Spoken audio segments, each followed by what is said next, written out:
Rabbi shrah li sadri wa yassir li amri wahlul 'uqdatam min lisani yafqahu qawli. Baik, teman-teman kelas PAID betul ya? Betul. Semester 4 betul? Oke. Betul. Pada pertemuan kali ini, puji syukur kita panjatkan kehadirat Allah atas nikmatnya kita masih bersama-sama dapat menikmati nikmatnya menuntut ilmu, dan kita bertemu di semester ini di mata kuliah pendidikan multikultural dan moderasi beragama. Sebelumnya, karena ini masih pertemuan pertama, pada pertemuan kali ini kita ada 3 agenda teman-teman sekalian. Yang pertama adalah perkenalan, kemudian yang kedua ada kontrak belajar, dan yang ketiga nanti akan saya berikan sedikit pengantar untuk mata kuliah ini. Kita akan mulai dari perkenalan terlebih dahulu. Mohon izin saya perkenalkan diri, nama saya Afrida Putri Hamsari. Pada semester 4 ini saya diberikan amanah untuk membersamai teman-teman dalam mata kuliah ini. Dan saya sendiri domisilinya dari Sleman. Setelah ini teman-teman silahkan memperkenalkan diri dan bersamaan juga dengan domisilinya di mana, asal sukunya apa, begitu ya. Nah, kita mulai perkenalan dari teman-teman dari masih yang paling depan terlebih dahulu. Kenalkan Bu, nama saya Muhammad Taufik Rahman, saya asli Jawa Timur, saya dari suku Jawa mix dengan Madura. Oke, selanjutnya. Perkenalkan, nama saya Wendy Saputra, saya domisili di Candor Catur Sleman, sukunya suku Melayu. Asalnya dari mana, Mas? Asalnya dari Riau. Dari Riau. Oke, Mas Wendy dari Riau, sukunya Melayu. Untuk Mbaknya yang sama dengan Mas Wendy? Saya Triani Sewu, sukunya suku Banggai, domisilinya sekarang di Kalasan, asalnya dari Sulawesi Tengah. Sulawesi Tengah. Sulawesi Tengahnya mana Mbak? Tahu ya? Luhuk ya? Iya, Bu. Oke, baik. Ya, teman-teman, ternyata setelah kita perkenalan, luar biasa sekali dari komposisi kelas ini sudah sangat mewakili keindonesiaan kita.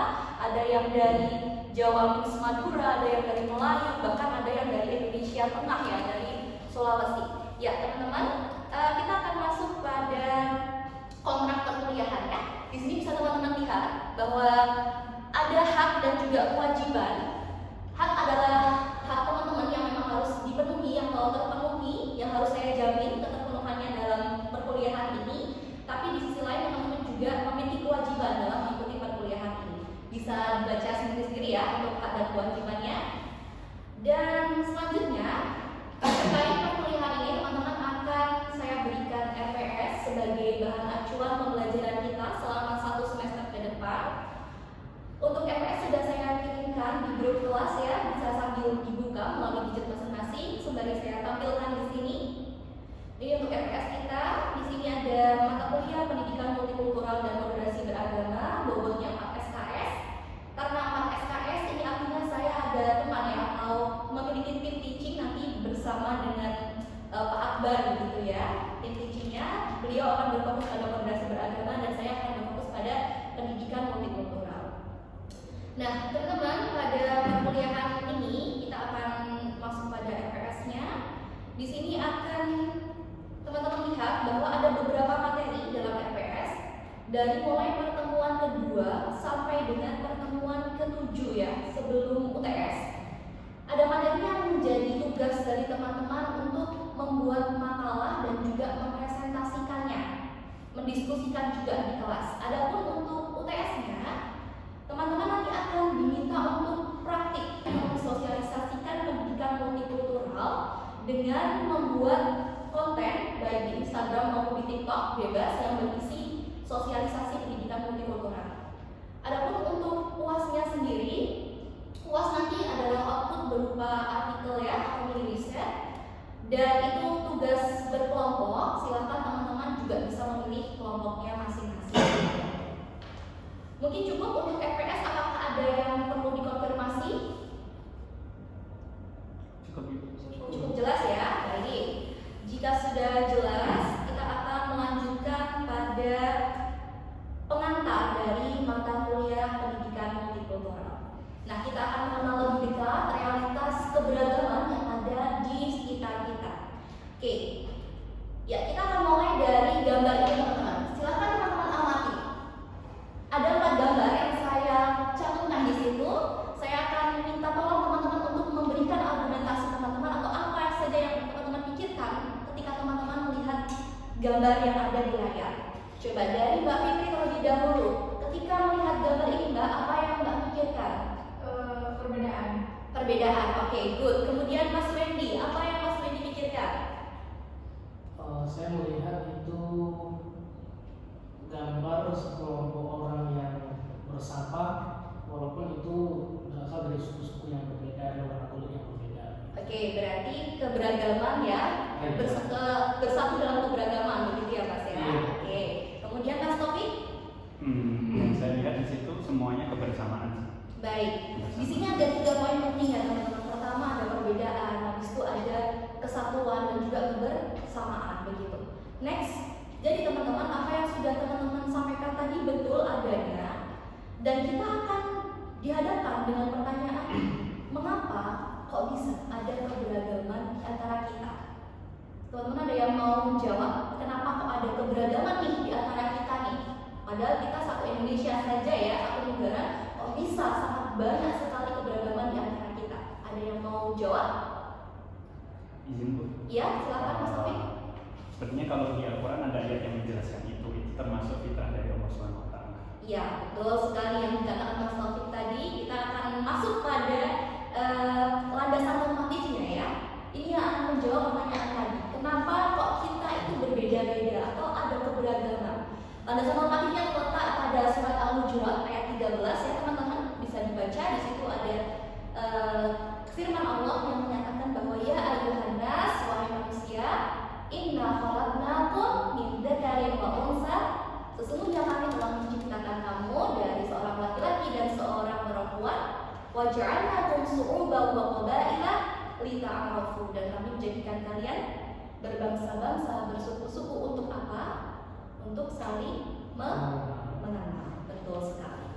Nah, di sini juga poinnya lagi, inna akramakum indallahi atqakum, bahwa sesungguhnya orang yang paling mulia di sisi Allah adalah orang yang paling bertakwa.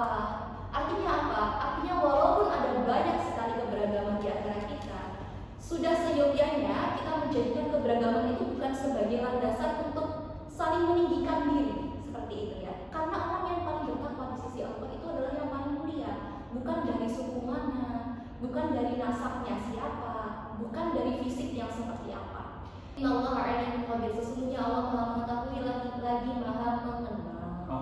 Ya, Oke. Nah, kita berbicara dalam konteks keindonesiaan ya. Karena kita hidup di Indonesia, teman-teman, kita punya semboyan apa? Bhinneka Tunggal Ika. Good. Bhinneka Tunggal Ika. Artinya apa, Mbak Fitri? Berbeda-beda tapi kita satu. Oke, good. Landasan ini atau semboyan ini sudah ada jauh sebelum hadirnya kita hari ini seperti itu. Kenapa? Karena Indonesia sendiri memang terdiri dari banyak sekali suku ya, 1.300 lebih suku dan 700 lebih bahasa daerah, dan ada 6 agama yang diakui. Jika keberagaman ini gagal untuk diakomodasi teman-teman, yang ada apa? Yang ada adalah perpecahan. Oleh karena itu penting bagi kita sebagai warga Indonesia untuk bersama-sama ini membangkitkan juga mengimplementasikan Bhinneka Tunggal Ika dalam kehidupan kita sehari-hari. Nah, pasti teman-teman akan bertanya, kok bisa ya Bu?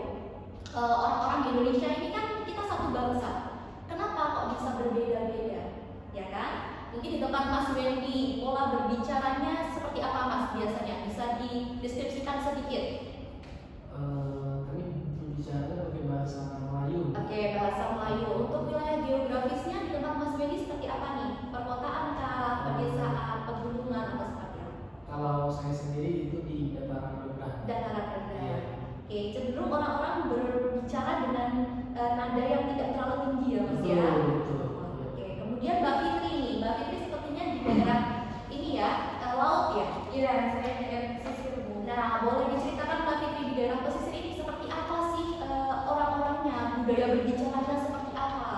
Kalau budaya berbicara, karena daerah saya sekarang daerah timur, jadi memang agak keras dan suaranya lebih tinggi. Oke, Mbak Fitri dengan kekhasan daerah timurnya ya, dan juga letak geografisnya itu membuat gaya berbicara, budaya berbicaranya lebih keras dengan nada yang lebih tinggi. Kalau untuk Mas Taufik sendiri seperti apa nih Mas? Orang Madura Jawa mix nih. kurang lebih sama karena letak geografisnya di pesisir juga. Jadi ngomongnya sebenarnya agak lebih keras, dan karena saya tinggal di Jawa Timur, Jawanya lebih kasar daripada Jawa Tengah. Oh begitu ya. Jadi apa yang teman-teman sudah sampaikan tadi adalah sebuah gambaran bahwa faktor terbentuknya masyarakat multikultural itu setidaknya ada karena 3 faktor. Pertama, letak geografisnya. Jadi teman-teman yang tinggal di daerah pesisir dengan daerah pegunungan itu akan mewujudkan suatu budaya yang berbeda. Terus kemudian juga kondisi iklim. Mungkin teman-teman yang ada di iklim yang cenderung dingin seperti di daerah pegunungan itu akan lebih membuat masyarakat itu menciptakan keramah-tamahan yang lebih tinggi. Biasanya ada budaya ini kalau di daerah gunung itu seperti ngobrol bareng-bareng, ngumpul bareng-bareng, mereka ngopi bareng-bareng seperti itu.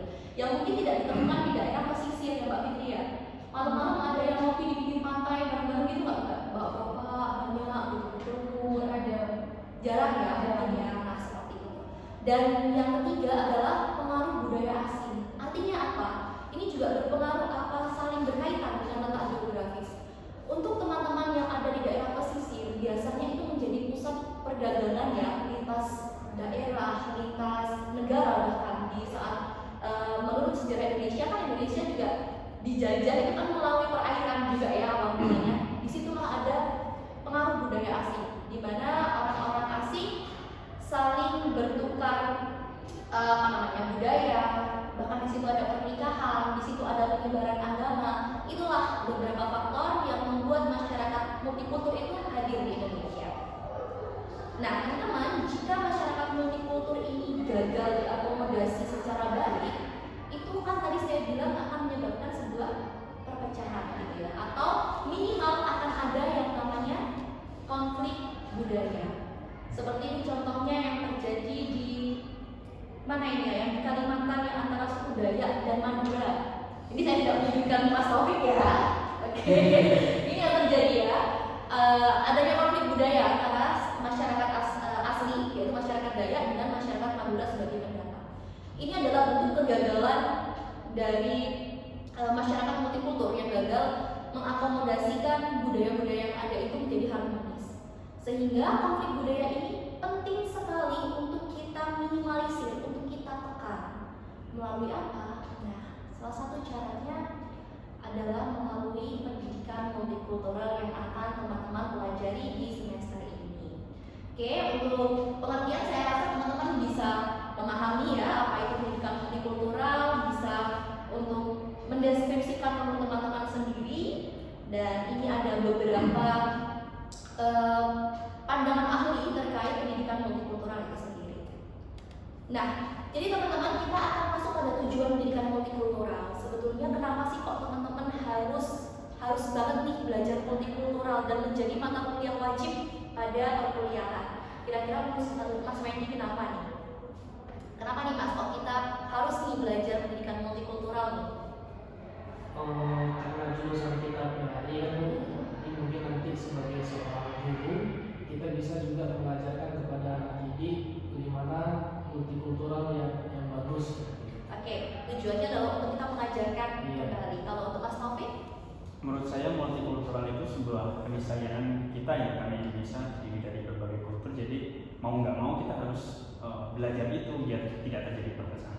Oke, good. Oke, apa yang teman-teman sampaikan tadi betul adanya bahwa dengan kita mempelajari pendidikan multikultural ini, kita memiliki tujuan. Kenapa? Tujuannya apa sih? Untuk menanamkan pada diri kita, mahasiswa maupun siswanya kelak, agar memiliki sikap simpatik, respect, dan juga memiliki apresiasi kepada budaya lain, dan tentunya memiliki sikap-sikap toleransi. Nah, selanjutnya, ini adalah beberapa urgensi kenapa kita penting untuk mempelajari pendidikan multikultural. Yang pertama ada upaya resolusi konflik ya, jangka panjang, karena ini sifatnya akademik ya. Jadi akan diajarkan secara terus-menerus supaya membekali siswa dan mahasiswa tentang pentingnya persatuan dalam keberagaman. Oke, mungkin untuk pertemuan kali ini itu saja pengantar yang bisa Ibu sampaikan. Sampai sini mungkin ada yang perlu dikonfirmasi, teman-teman silakan. Jika ada yang mau ditanyakan atau dikonfirmasikan. Sudah cukup? Oke, alhamdulillah jika sudah cukup. Untuk minggu depan Ibu ingat diskusinya ya, dan